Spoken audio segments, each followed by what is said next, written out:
आज आपण अगदी सोप्या पद्धतीने उपवासाचे सांडगे बनवणार आहोत. हे सांडगे आपण अगदी सोप्या पद्धतीने कमी साहित्यामध्ये बनवलेले आहेत. हे इतके कुरकुरीत होतात ना की उपवास धरायला फक्त बहाणाच पाहिजे. कारण उपवास असला की आपण वेगवेगळे पदार्थ तळूनसुद्धा खातो.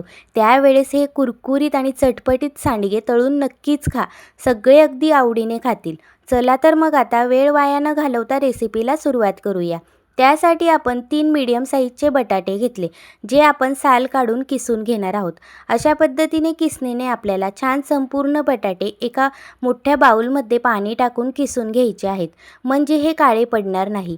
संपूर्ण बटाटे किसून झाले की त्यातलं संपूर्ण पाणी काढून घ्यायचं. त्यानंतर आता आपल्याला एका कढईमध्ये 1 ग्लास पाणी टाकायचं आहे. या पाण्यामध्ये आपल्याला हे किसलेले बटाटे टाकून घ्यायचे आहेत. त्यानंतर आपण थोडं अर्धा ग्लास पाणी अजून ॲड केलेलं आहे. त्यानंतर आता झाकण ठेवायचं आणि उकळी आल्यानंतर 10 मिनटं छान वाफेवर शिजवून घ्यायचे. बटाटे हे 80% शिजलेले हवेत. त्यानंतर आता आपण एका वाटीने 1.5 वाटी साबुदाणे घेतलेले आहेत, जे आपण रात्रभर पाण्यात नरम असे भिजवून ठेवलेले होते. बघू शकता साबुदाणा अगदी नरम आहे.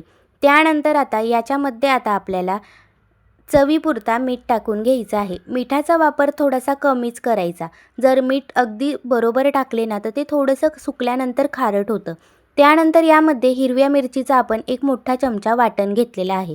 त्यानंतर आपण जे बटाटे शिजवून घेतलेले होते ते संपूर्ण चाळणीमध्ये काढून पाणी काढून घेतलं आणि आता या साबुदाण्यांमध्ये ते किसलेले बटाटे टाकून घ्यायचे आहेत.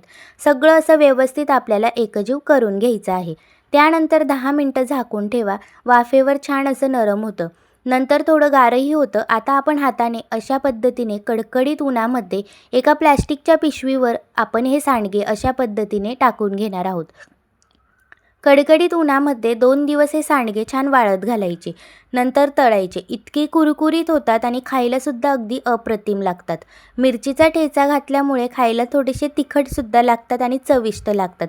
उपवासामध्ये आपण नवनवीन पदार्थ बनवत असतो. हा साबुदाणे आणि कच्च्या बटाट्याचा झटपट होणारा पदार्थ नक्की ट्राय करा.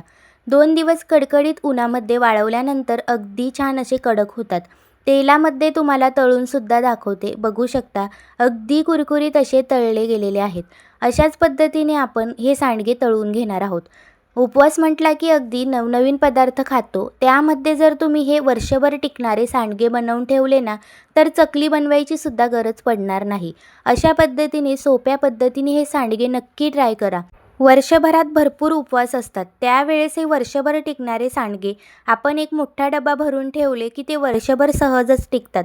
उपवास म्हटला की नवनवीन पदार्थ खायला लागणारच ना. त्यावेळेस तुम्ही हे सांडगे तळून खा. अगदी कुरकुरीत होतात. तुम्हाला हातात मी भुगासुद्धा करून दाखवते. एवढे कुरकुरीत हे सांडगे झालेले होते. अगदी वाळवल्यानंतर तर कडकच होतात. हे सांडगे उपवासाचे साबुदाण्याचे नक्की ट्राय करा.